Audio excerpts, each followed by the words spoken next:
Tout le monde s'attendait, en cette fin d'année 2025, à poser les mains sur Grand Theft Auto 6, mais vous n'êtes pas passé à côté de la nouvelle, le jeu a été repoussé au 26 mai 2026, et donc, cela nous laisse pas mal de temps pour jouer aux autres jeux qui nous permettront de patienter jusqu'à sa sortie tant attendue. Alors sans plus tarder, voyons ces 12 titres à ne pas manquer avant la sortie de GTA 6.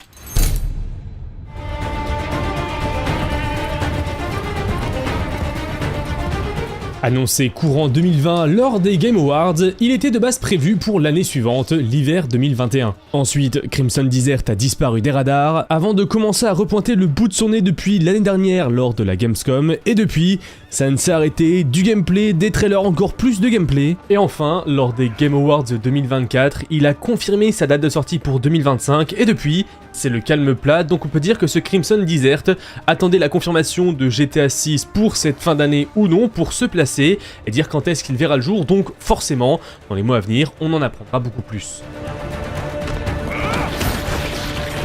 Si jamais vous découvrez ce Crimson Desert avec cette vidéo, sachez que c'est un open world de vous plongeant dans l'univers de Pywell, vous faisant incarner Macduff, le chef d'un groupe de mercenaires que vous devrez recruter un peu partout dans ce monde fantastique, en gagnant leur respect et en les aidant, ayant chacun leur propre histoire et donc leur propre façon d'être recrutés.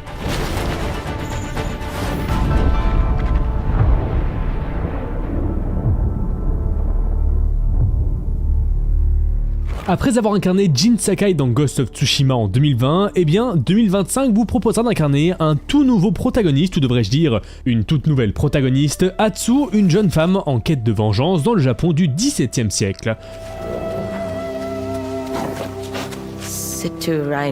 Ghost of Yotei a partagé récemment sa date de sortie, le 2 octobre 2025, donc autant le dire, avant que GTA 6 ne soit repoussé, donc il n'avait aucune crainte face à ce géant du jeu vidéo dans tous les cas. Si jamais vous voulez poser les mains dessus et voir si ce Ghost of Yotei sera un meilleur jeu dans le Japon féodal qu'Assassin's Creed Shadows, eh bien il ne vous reste plus que quelques mois à patienter et uniquement sur PlayStation 5. Dans un premier temps en tout cas, à voir si par la suite il débarque sur PC. In a word, mayhem. I take that personally. Initialement, Borderlands 4 était prévu pour fin septembre, puis il y a quelques jours de cela, un communiqué a été fait, un State of Play a eu lieu, annonçant que non, finalement il ne sortirait pas fin septembre, mais qu'il était ravancé au 12 septembre et directement. Tout le monde s'est dit « Oh ça y est, Tech2 est en train de libérer la fin de l'année 2025 pour sauver ses jeux et sortir GTA 6 à partir d'octobre-novembre » et directement suite à cela, bam, ça tombe, GTA 6 sort le 26 mai 2026, donc absolument pas. Mais sinon, pour en revenir à ce Borderlands 4, comme je vous le disais, il sortira le 12 septembre sur PlayStation 5, Xbox Series et PC, et vous plongera sur Kairos, une toute nouvelle planète sous la coupe, un tyran nommé le Gardien du Temps. Vous incarnerez alors l'un des 4 nouveaux chasseurs de l'Arche, chacun doté de compétences uniques et d'arbres de talent personnalisables. Et pour le reste du jeu, eh bien on reste sur quelque chose qui est similaire à ce qui a été fait précédemment, à savoir un shooter-looter qui regorge de butins, de quêtes et de factions en guerre, que vous pourrez explorer en solo ou en coopération jusqu'à 4 joueurs.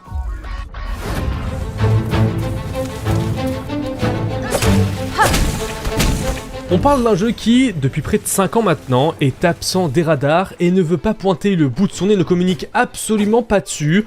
On sait qu'il arrivera sur le Game Pass, tout le monde s'attendait à avoir une prise de communication du studio lors d'une conférence de Microsoft avec sa Xbox, mais absolument pas. Il nous aura fallu attendre l'annonce de la Nintendo Switch 2 et une conférence de Nintendo afin d'entendre parler de Hollow Knight Silksong sans avoir pour autant de date de sortie précise, uniquement un 2025.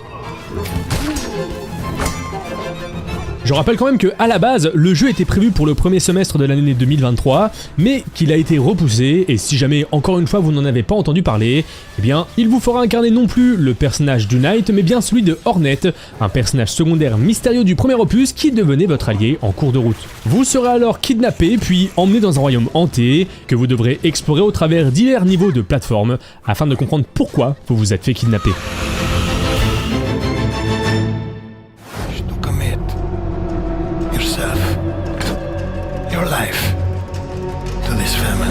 Après près d'une dizaine d'années d'absence, Mafia 3 étant sorti le 7 octobre 2016, cette magnifique licence qu'est Mafia sera de retour dès l'été 2025, le 8 août avec Mafia The Whole Country. Avec ce jeu, oubliez toutes les références que vous aviez avec les précédentes itérations, étant donné que celui-ci est une préquelle totale à l'ensemble des jeux Mafia, se déroulant alors en 1900 en Sicile, on quitte les États-Unis, afin de se rendre vraiment au cœur de l'histoire de la pègre dans la Sicile des années 1900. Vous tenterez alors de survivre dans la peau de Enzo Favara, dans une aventure immersive à la troisième personne, comme les 2 premiers opus de la licence. Il est certain que pour le moment, nous n'avons pas eu de grandes informations à propos de ce Mafia The Old Country, mais ne vous en faites pas, tout vient à point à qui c'est attendre, étant donné que le 8 mai prochain, donc dans quelques jours maintenant, une conférence aura lieu dévoilant du gameplay sur ce Mafia, qui, je dois vous l'avouer, maintenant que GTA 6 ne sort plus cette année, est l'un des jeux, si ce n'est le jeu que j'attends le plus. And in this family, we follow a code of honor.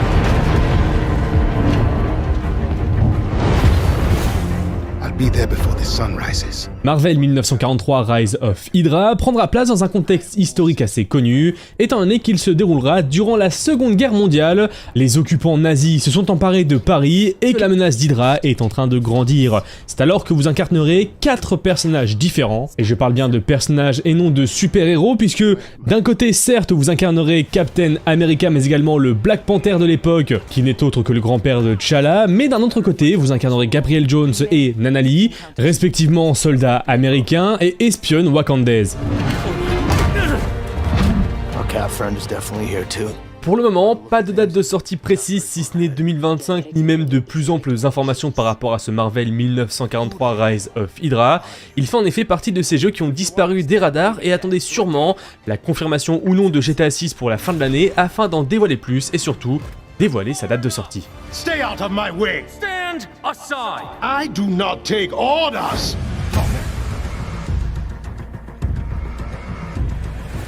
Après Doom en 2016 et Doom Eternal en 2020, eh bien, c'est au tour de Doom The Dark Ages de voir le jour cette année, en 2025, le 15 mai pour être plus précis, et il ne débarquera pas exclusivement sur Xbox et PC, mais également sur PS5. Et cette fois-ci, ce ne sera pas une suite directe de Doom Eternal, mais bien un préquel à la fois au Doom de 2016 et au Doom Eternal de 2020. Dans ce Doom The Dark Ages, eh bien, vous découvrirez les origines de Doom Slayer et sa guerre contre l'enfer au Moyen-Âge. Vous incarnerez alors le Slayer, une super arme de roi et des dieux, armée d'un arsenal dévastateur, dont le super shotgun et le bouclier tronçonneuse. Le Slayer doit alors repousser des hordes démoniaques et découvrir des mystères tout en affrontant un puissant ennemi qui veut le détruire. Vous explorerez alors de vastes environnements, surmonterez des défis et révélerez des secrets dans les plus grands niveaux jamais conçus pour la licence Doom, et ce, dès le 15 mai.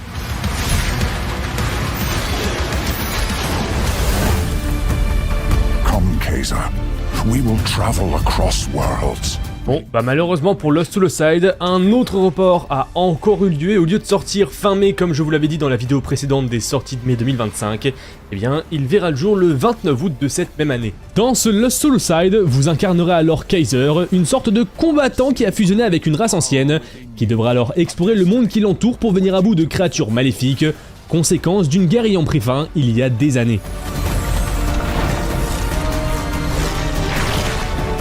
Pour rappel, ce Lost to the Side était initialement développé par une seule personne, ce qui peut expliquer son temps de développement assez long, mais on espère en tout cas que cette date qui nous a été communiquée le 29 août sera bel et bien la bonne date de sortie, et surtout que le jeu sera à la hauteur de nos espérances.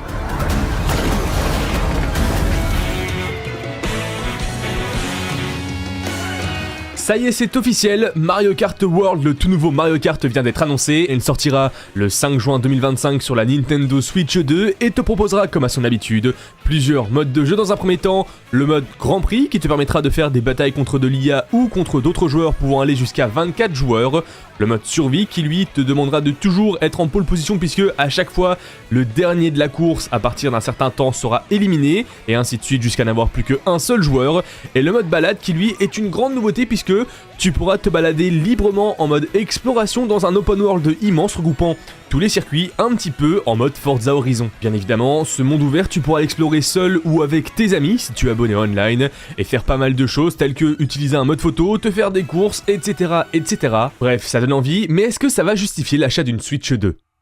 Everyone had fled. She said the country was sick. But we would be okay.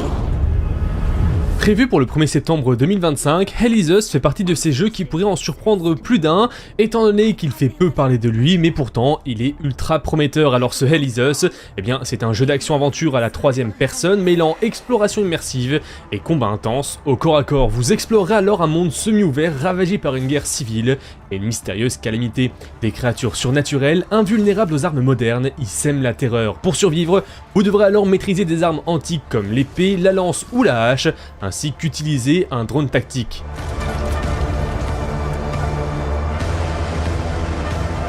D'après les développeurs, le jeu se distingue de par son exploration sans carte ni boussole ni aucun marqueur de quête. Vous progressez en suivant votre instinct dans un monde où chaque découverte est unique et le level design a été pensé justement pour encourager et immerger profondément et personnellement chaque joueur dans cette histoire que nous proposera Hell is Us, qui explorera des thèmes tels que la violence humaine et les origines émotionnelles.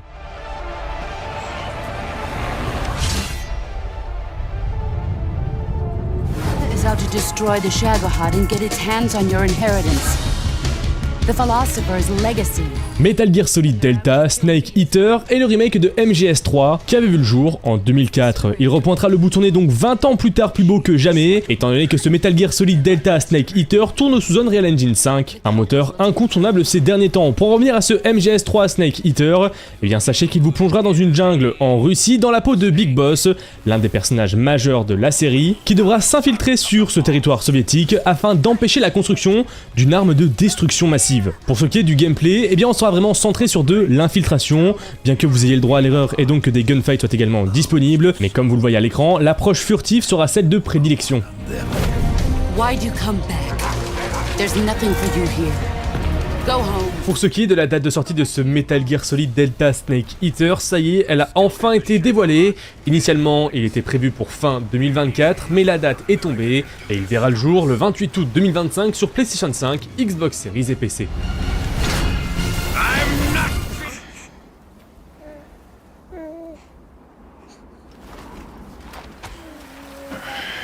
Il existe deux écoles lorsque l'on parle de Death Stranding. D'un côté, ceux qui ont adoré que ce soit son gameplay et son histoire, et de l'autre côté, ceux qui n'ont pas eu le temps de découvrir la dite histoire, étant donné que le gameplay était trop lent pour eux. Sachez que si vous faites partie de la première catégorie, eh bien vous serez heureux d'apprendre qu'il verra le jour, oui, en 2025, et le 26 juin, donc moins de 2 mois maintenant, avant de pouvoir poser les mains dessus uniquement sur PlayStation 5 dans un premier temps.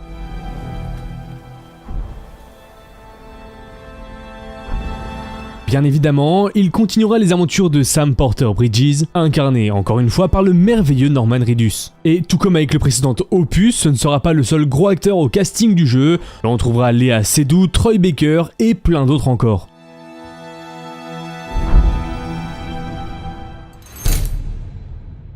Et c'en est fini pour cette vidéo, j'espère qu'elle vous aura plu. Bien évidemment, tous les jeux qui sortent avant GTA 6 ne sont pas compris dans cette vidéo. Certains ont été retirés exprès, par exemple Elden Ring Night Rain.